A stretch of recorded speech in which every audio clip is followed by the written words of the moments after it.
Yes, 60 Minutes, where we profile different degrees of sexuality. This week, we speak to a very special young folk. His name is Bjorn.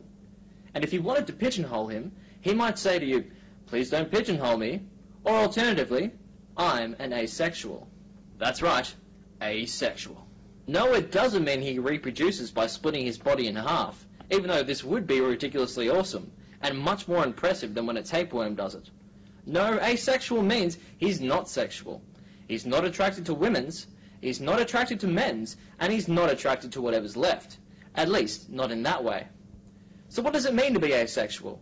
Producer Tim Brown sat Bjorn down to find out. Classical definition would be just someone who's not attracted to anyone of either sex, like you'd get homosexuality, someone who's attracted to people of the same sex, heterosexuality, people attracted to opposite, and then bis, both. Asexuality is neither. But that being said, I guess it's complicated because you've got different ways of being attracted to people. You've got, you know, your sexual attraction, you want to have sex with them, or just romantic attraction, you just want to spend time with them. For asexuality, it's generally people just say it's just the sexual part, although usually they go together. You know, all they really need to do is get rid of... I was thinking for that, the other segment that we're doing. Yeah. That we could, who's your friend? This is Bjorn. We just had him on the show before. Hi, I'm Jackie. How you doing? Nice to meet you. What's Carlton, is it? Yeah, I'm just saying, Chris Judd, the problem with him is that he doesn't have any support. It's no support, Chris Judd, eh?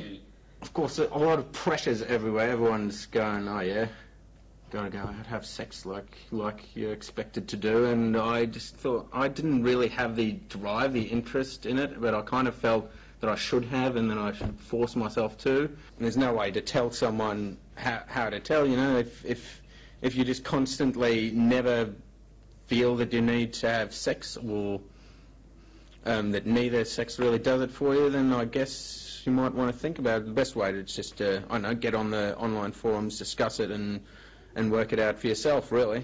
The very nature of asexuality raises a pertinent issue. Can I be a social person without being physical? Certainly, we found Bjorn to be social, open, honest, and friendly. It can be frustrating because obviously if you're in a relationship with someone who's hetero or homosexual, they've got expectations of a relationship, they've got certain needs, and it's hard for an asexual to fulfill, especially if certain asexuals were really sort of confronted or repulsed by the idea of sex, whereas others, you know, it's fairly blasé and they're willing to put up with it for their partner. But, you know, if you don't like the idea at all, it can be kind of grating on a relationship. Thinking maybe drinks later. Oh, nah, I'm alright, thanks. Yeah, I mean... It's like a certain type of food, you're not fussed either way if you eat it or not, but you never really go out of your way to buy it or go out and pay for it and eat it. But it happens to be in front of you, you might eat it. I guess that's one way. Occasionally I do get crushes on girls, but it's not a sexual sort of crush. I don't feel the need to have sex with them. As a matter of fact, I usually dislike the idea. I mean, there might be people that feel they're asexual now, and sexuality, I suppose, can change. Feel they're asexual now, maybe something will change later. Maybe the stereotypical, oh, you haven't met the right person yet, can be true for some people. But maybe you're sitting back in your judgmental seat of judginess, thinking, Bjorn is deluded. How is he going to meet somebody if he's at home sitting on his computer? He just hasn't met the right person yet. He's young after all. He doesn't even know what he wants. Well, Judgy McJudge, I may not have gone to as much legal school as you, but I think as the presenter of this segment, I'm more than qualified to say, back off! What we experienced was a self-aware young man who has had to deal with these kinds of questions over an extended period of time.